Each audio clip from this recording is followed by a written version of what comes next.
গাইবান্ধা খোলাহাটিতে 200 পরিবারের একমাত্র রাস্তায় টিনের বেড়া, চরম দুর্ভোগ।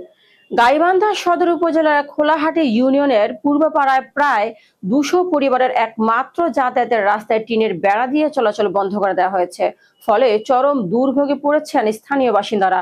স্থানীয় সূত্রে জানা যায়, পূর্বপাড়ার এই রাস্তাটি বহুদিন ধরে এলাকাবাসীর একমাত্র সহজ যাতায়াত পথ হিসেবে ব্যবহৃত হয়ে আসছিল। প্রতিদিন শত শত মানুষ এই রাস্তা দিয়ে স্কুল, কলেজ, বাজার, কর্মস্থল ও চিকিৎসা কেন্দ্রে যাতায়াত করতেন। হঠাৎ রাস্তার মাঝখানে টিনের বেড়া দিয়ে পুরো পথটি বন্ধ করে দেওয়া হয়। এতে পরীক্ষার্থীরা বিদ্যালয়ে যেতে পারছে না, রোগীবাহী যানবাহন প্রবেশ করতে পারছে না, এমনকি জরুরি মুহূর্তেও মানুষকে বিকল্প ও কষ্টসাধ্য পথ ব্যবহার করতে হচ্ছে।